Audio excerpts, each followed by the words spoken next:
Hey Waffle Gang, I do hope you're well. My name is Mark and today we're checking out some more Reddit stories, and if you do love a Reddit story, why not consider hitting that like, subscribe, maybe that notification bell too, and let's crack on with today's first story. Much love, guys.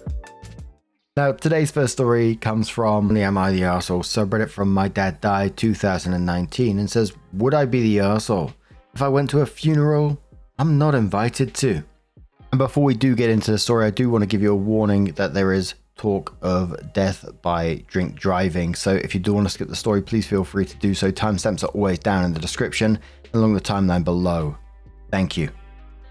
I don't really know where to start, but my dad died. He, my mum, and 3 out of 4 of my siblings stopped talking to me about 7 years ago because I decided to leave the Mormon church. That's literally all I did. I wasn't vocal about my disbelief. I didn't try to get them to see my way. I just had my name removed from the church records, and they decided not to talk to me besides to send me talks from their prophet about how I'm not going to be in heaven with them. I still love my family very deeply and would be lying if I said I didn't miss them every day, and would probably have just pretended I still believed and stayed in the church if I knew I'd be disowned by them. I got a freaking text this morning from my sister saying that my dad died last Sunday and was doing me a courtesy by telling me in person so I wouldn't find out through Facebook. I asked when the funeral was and got a call from my uncle that went like this: you aren't invited to the funeral. Don't show up and embarrass your family and cause your mother any more grief. And then Opie said that was not fair, he was, and then the end of the call. And I'm being texts from other siblings saying that I can always see dad again one day if I come back to church, and I just don't know what to do. I'm just kind of heartbroken. I know I wasn't his favorite person when dad died, but goodness sakes, I'm still his daughter. He was my dad. He taught me to ride a bike and to cook and how to shoot a gun. He was there through my first breakup and when I graduated and when I moved into my first apartment. I still loved him. Had hopes of reconciliation and had dreamed of him walking me down the aisle one day.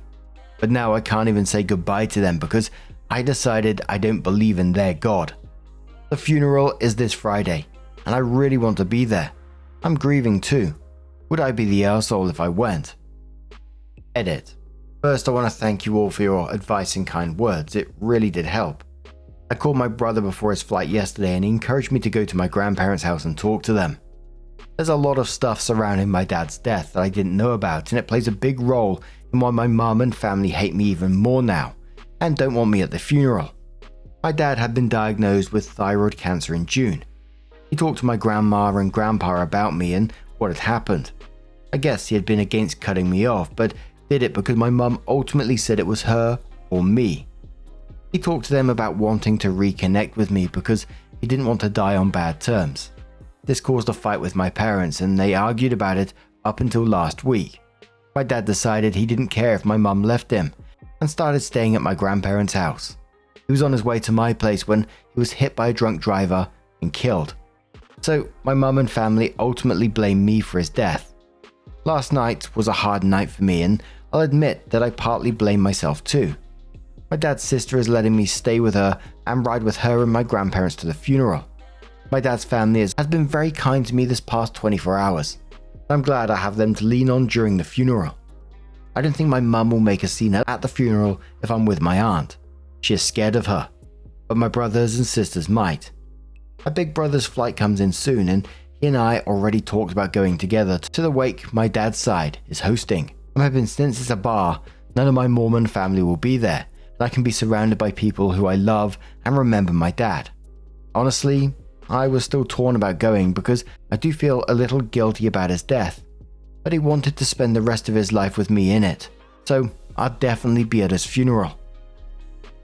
That is absolutely fucking awful. Imagine using religion to shun your child or disown your child. The thought of doing that to a family member is just, you just can't even think about it. And OP's dad clearly regretted the decision and was trying to fight to fix it. And I'm so glad the other side of the family has stepped up to support OP and recognizing how messed up that situation is and allowing OP to grieve properly in the way that they need to. And I'm really hoping that OP continues to look after herself in this situation, especially looking out for signs of like survivor's guilt over his death, etc. I can imagine it's pretty traumatic what OP is going through, but a commenter says, info. How does your extended family, his family, feel about it? Was it your brother's dad that said you shouldn't go, or your mum's? OP said it was my mother's brother. Her side of the family cut me off. I'm still in touch with my father's side since they're not Mormon and don't care if I am or not, and regularly see my cousins. I haven't talked to my grandparents yet about this because I don't want to burden them with this yet. I haven't told them my dad stopped talking to me, and I don't think he told them either. Miranda says, not the arsehole, I'm so sorry. I'm assuming that the funeral will be held at the temple, which could mean an unpleasantness for you if someone takes exception to your presence. You have to decide what you're willing to risk by attending, because it's likely that someone would make a scene or be otherwise unpleasant, which could turn an already difficult day into a real trauma for you. My sincere condolences on your loss. Opie says the service will be held at his ward chapel and the burial will be at a local cemetery.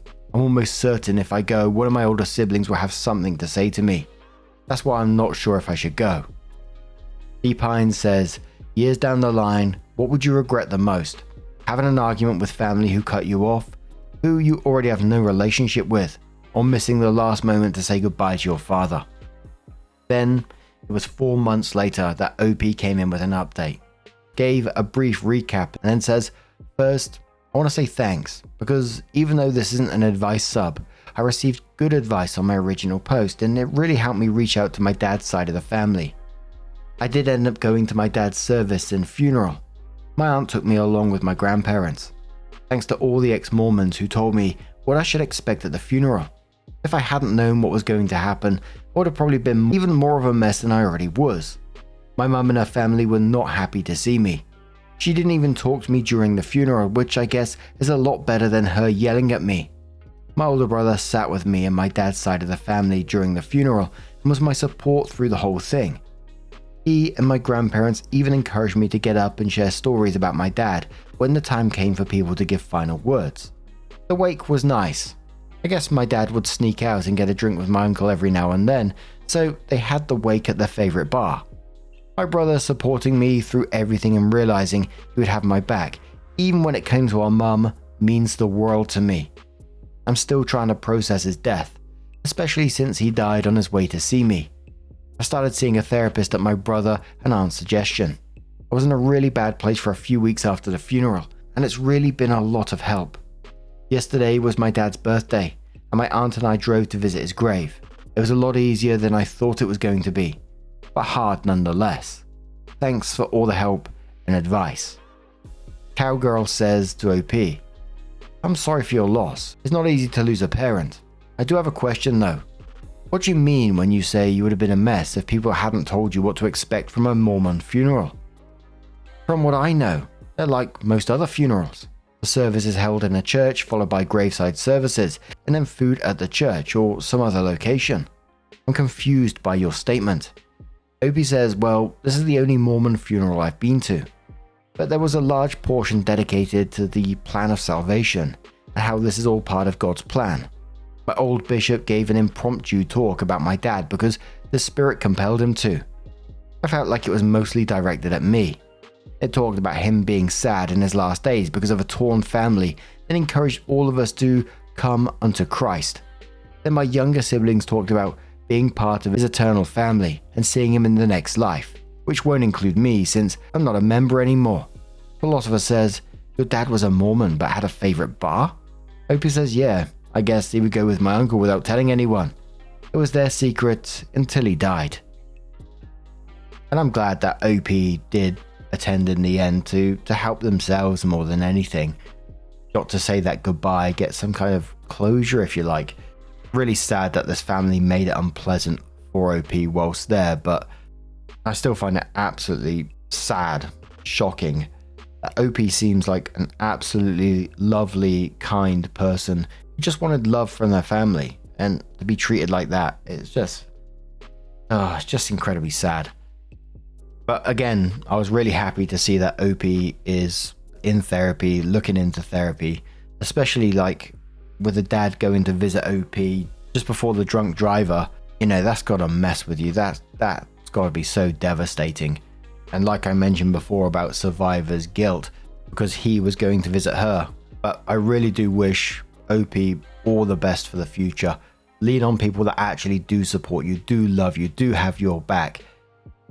But now I'm going to turn this one to you guys. What do you guys make of this situation?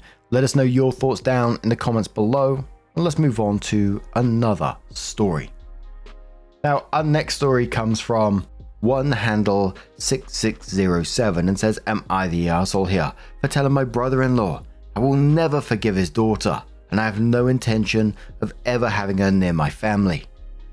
So the people involved here are me, 30 female, my husband, 35 male, my older sister, 35 female, my sister's son, Kevin, 14 male, her husband Joe, 40 male, and Joe's daughter, Kelly, 15 female.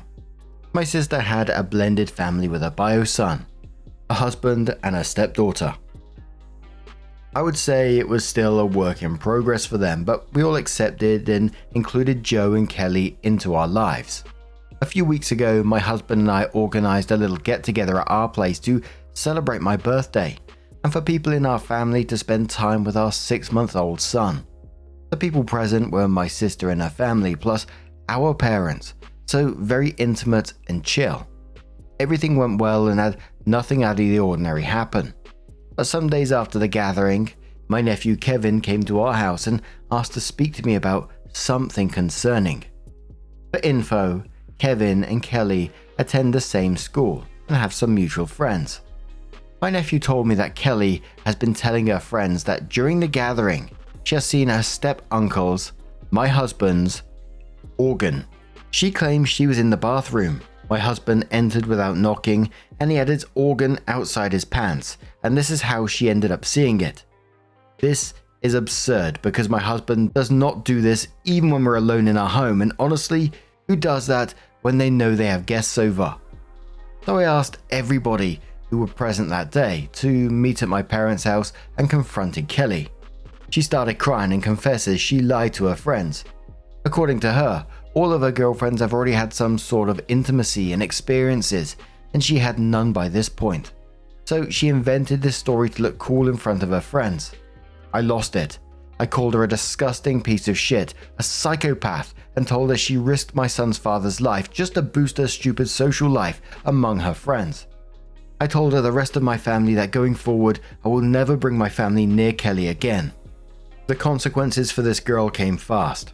My nephew told everybody at school the truth. My sister and Joe went to school and informed the principal about what happened, so in case any teacher hears that BS, they know it's made up so they don't take action. My parents cut contact with her and will not host her in their house anymore, and my sister refuses to have Kelly live with them, so she was permanently moved to her mother's place. Before you start judging my sister for this, please keep in mind that she has a bio son who needs to be protected. If Kelly could so easily invent and tell those things about my husband, who can guarantee she will not lie about her stepbrother too? Now Joe is obviously hurt and torn about everything that happened. He keeps telling me that Kelly is depressed and wants to apologize to my family, but I keep refusing. I explained to him that I don't need her apology, and she shouldn't waste her time with this because I will never forget what happened or move past it. Joe keeps begging me to forgive her because she is just a stupid teenager, and maybe if my sister sees me forgiving her, she'll be willing to eventually accept Kelly back. I told Joe that a stupid teenager can have the power to ruin a man's life and reputation, so I'm not risking it. Also, I fully support my sister, and I want to protect my nephew too. Before Kelly was moved to her mother's, Kevin stayed with me and my husband for some days. So I don't regret my decision at all. I stand by everything that I said, but I feel bad for my brother-in-law. Regardless of how messed up his daughter is, he's a great guy, respectful, and he really values the concept of family and honesty. So I don't know. I guess I want to ask if I was the arsehole towards him. Worried Suit says, Kevin showed his maturity here. He realized how devastating this lie could be for your husband. Beth replied saying that kid has a good head on his shoulders. It's a shame Kelly has brother-in-law for a father who's making excuses for her instead of someone who takes this seriously. Goodbad replied to that saying OP does not say he made excuses for her, but he is still her father. That isn't going to change. He still cares for her, even when she did something incredibly stupid due to social pressure. So trying to make amends and trying to get his family back isn't something weird to do, nor not serious. People with kids don't just write them off. The fact that he agreed she lived with her mother and stuck to his wife's side of the family shows he does take it seriously. It doesn't mean he won't try to fix it. Careless says the thing that everyone keeps forgetting is, even though it sounds like an accident the way she told it, it could still end up with him being arrested and charged with indecent exposure to a minor. Even if found innocent, he would always have that stigma attached to him. People around here don't mess around when it comes to things like this. Opie says exactly. Thank you for this. I left out a lot in the post because I'm not sure what's allowed here or not, but let's say that no sane adult who heard her story would ever think it was an accident. She provided some details and made some remarks that made it look like he flashed her. The Sleeping Giant says something similar happened to a relative of mine and it ended up costing him up to $115,000 in lawyer fees. His truck was impounded for a year and he had to leave the military and now can't get a decent job. No evidence, and she recanted, but the prosecutor kept it open for a year, trying to get him to take a plea with no jail time. And one more comment from Top Scheme, who says, so I fully agree with Joe that she's just a stupid teenager and teenagers do really stupid things at times. I also don't see how I could possibly forgive or come back from this being both yourself and your husband. I'm also a 35 male with 2 kids in a high position at my job. The fact that she could have destroyed all that with one stupid lie is enough for me to never want anything to do with her ever again. I agree with you 100%. She had never stepped foot in my house ever again, and if I was your husband, I wouldn't want to be near her ever again. Yes, she's 15, but actions have consequences, and this idea that a 15-year-old would lie to her friends about seeing your husband's penis is insane to me. Opie replies saying thank you, exactly. There was not even 1 second for me to even question it if it ever happened or not, because I know the man I'm married to. However, as men, you would never get the same treatment from peers or society in general. Even with no conviction, even with no trial, the damage would be permanent. So OP did come in with an update and says, hi all, thank you very much for your replies to my previous post. I really appreciate you taking the time and helping me with your words, your experiences, and your feedback. Talking to you here has been really therapeutic to me, but also really sad to hear about some of your experiences. I've received many messages from you asking me to update. There is nothing really much to say. Nothing big happened, but I've talked to my sister and she gave me some updates. But before getting to that, I want to clarify 3 main aspects that keep coming around. 1, we are all sure that Kelly lied. There is no debate there. No what ifs. No one has any doubts. Some of you really have a sick mind, just like Kelly, so I can understand why you're taking her side. But please try to stop being so gross even for a little bit. I get that some of you speak from personal experiences, but for the love of God, not all deranged teenagers were victims of sexual assault, and most certainly my husband did not sexually assault her. For the ones who need things to be spelled out to them because they don't understand otherwise, stop sending me DMs claiming my husband is a predator, telling me I will regret when the truth comes out, calling me names for defending my husband, saying that I am protecting predators. I will keep on ignoring your messages. I will not lower myself at your level, and I will not entertain your delusions. Right now, to me, it seems the only predators is you, because otherwise you would not be such sick individuals, wishing bad things to happen to people who you don't even know. 2, you do not offend me claiming this is fake. If you truly believe the story is fake and I made it up, why would you waste your time to comment? You're free to move on and just ignore me. 3, I'm not willing to forgive Kelly. I'm not willing to allow her to apologize. I'm not willing to ever have her near my family, meaning my husband and my son. My husband is not willing to do any of these things either. This is a shared decision and we will never have anything to do with this girl. Stop blaming me for what the rest of my family is doing. I do not command my parents, my sister, Kelly's father, or my nephew. If they cut contact with her, it was their own decision. We just told them our boundaries, but they can do what they want. Now, into the update. As I said, I talked to my sister and some things are going to happen this week. First of all, Kevin is coming to our place tomorrow and will spend the entire week with us so that my sister and her husband can have time to sort things out. They plan to go visit Kelly at her mother's place, sit her down and tell her what is going to happen. My sister asked Kevin if he wants her to divorce or if he feels unsafe living with her husband. My nephew told her he does not want to ruin her marriage. He does not hate Joe, even if he said it a couple of times. He does not feel unsafe with him, but he does not want to ever have to be near Kelly. My sister and Joe started working with a therapist to see if they can salvage their marriage, and it really helped them. So for the ones wishing them to divorce, they will not. The therapist explained to Joe that he can still have a relationship with his daughter while keeping his other family too. The only thing needed is for him to be willing to work for it. She also said that divorcing and giving up his own life and happiness is not a solution because where does it end? He divorces my sister, in a few years gets a new wife, and if Kelly does something again to that new family, is he going to once again give up everything and he has to start over? He needs to see himself and Kelly as two different individuals with their own path in life. They don't need to be tied together to have a parent-child relationship, and he also needs to show his kids that marriages are not jokes. You don't give up the first time something shitty happens. So they decided to work together for their marriage. They will let Kelly know how things will be from now on, meaning Joe will continue seeing and supporting her, but she will live full-time with her mother. Her mother is on board with this. She was part of these discussions. Some Redditors suggested in the future Kevin can stay at my place if they want to have Kelly over, and I suggested this to my sister. I told her that our house will always be open for Kevin, so we can do that if Kevin also wants it. I don't think he will refuse since he enjoys spending time with us and his baby cousin, but we will need to see how he'll feel for the girl to be in his house. Right now, Kevin is also in therapy because he's been having nightmares and violent outbursts when he hears about Kelly, so this will not be suggested to him anytime soon. The last time he heard about her, he had a panic attack, started crying and shouting that he hates her and wishes we never met her. I'm confident that with therapy, he'll go back to his happy self, but baby steps. He does not need to be rushed right now. We are all focused on his well-being and mental health right now, and the summer break will be perfect for him. The girl will also be moved to a different school during this summer. This is for both her and Kevin because they will not need to see each other in school and she will avoid getting bullied. Her friends who she told the stories to went home and told the drama to their parents, so now Kelly is forbidden to ever go to these kids' houses since their parents don't want to risk it. I would want to say that I'm surprised, but honestly, I'm not. No sane adults will have someone like her in their home and risk being accused of things.